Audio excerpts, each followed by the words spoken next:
the enemy if an enemy should attack. Grenades. Grenades is another source of defense when fighting terrorism or the Taliban in war. When pulling the grenade, you got your pin, you pull the pin, you hold the grenade back like you're doing shot put at a discus at an Olympic event. You count 1, 2, and you throw on 3. You duck down because 3 to 5 seconds after it is thrown and released, it goes boom. You do not want shrapnel catching you. You do not want to get injured by your own weapon. These are two things, their mindset and the weapons of a soldier. These are two things that are very essential to becoming a complete soldier. Your mind and weapons. Now we go on to the third thing, your training. Your training that you receive at basic is one of the key factors in becoming a soldier. You go through Victory Forge training, which is essential to forging you into a soldier that knows how to do his job, which is to protect, defend, and serve our nation. You have patrols. In patrols, you are in staggered formations. Staggered formations prevents the enemy from making you an easy target. You are looking to the right and you're looking to the left of you. You are essentially going on a patrol to find the enemy, to make sure that you are protecting your brother soldiers to the right and to the left of you. Because essentially, that's who you are protecting, your fellow soldiers, your brother soldiers. Another facet of training is ECP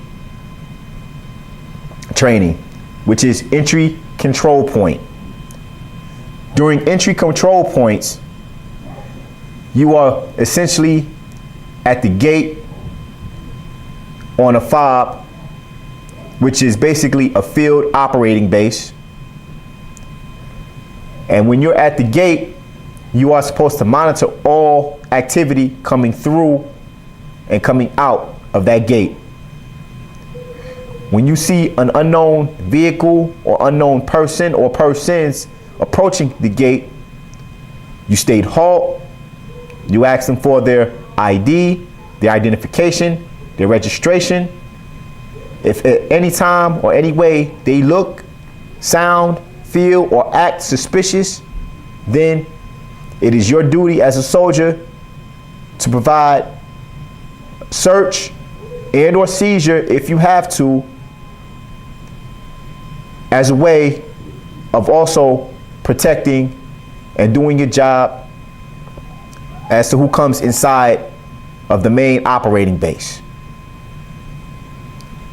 You have your fellow soldiers behind you as well at their various stations with their M16s and 50 cals pointed downrange towards the potential enemy. These are just little things that a soldier must do and prepare for in order to protect our nation. Lastly, during training, you learn about IEDs. IEDs is an improvised explosive device used by the Taliban or any enemy for that matter against United States soldiers. The weird thing about IEDs is the fact that IEDs are made with our own materials, United States materials. We used to be allied with Afghanistan against Russia when Russia was a world power. When we stopped fighting Russia, a lot of our materials of war were left in the Middle East. So the Taliban has access to a lot of our materials that were left over there during combat, and they use those materials to make explosive devices with which to harm us. The most dangerous of these devices is RPGs, rocket propelled grenades. There are essentially no defense against them. When training to detect IEDs, usually when we're in the mounted vehicle, when we're dismounting, we use a 5 to 25 meter scan. We scan below our feet to make sure we don't step on an IED.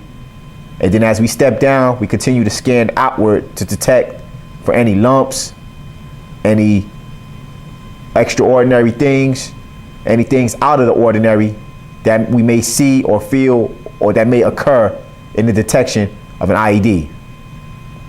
If an IED is detected, we threw a 360 meter cordon around the area, blocking off the area, preventing anyone from getting in or out. It's basically a circumference around the IED while your chain of command calls it in. At that time, you have the explosive ordnance device patrol comes in and takes care of that IED for you. So these are the three main factors that we deal with when dealing with the United States soldier that makes up the United States soldier. Your mindset, your weapons, and your training. Well, to sum this all up, a soldier has to be a complete person, mentally, physically, and spiritually complete. He must understand his duties. He must understand his rights as a soldier, and he must always train his ability to protect and serve our nation and the people within it. A soldier must be strong, must have a strength that surpasses the average man, the average person or woman. A soldier must be mentally sound, physically in shape, and spiritually strong to withstand the rigors of combat and training. So I encourage you all to, at some point in life, either talk to or even join the military, because I believe it is an essential part of our society, and I believe you will benefit and learn a lot from being a soldier.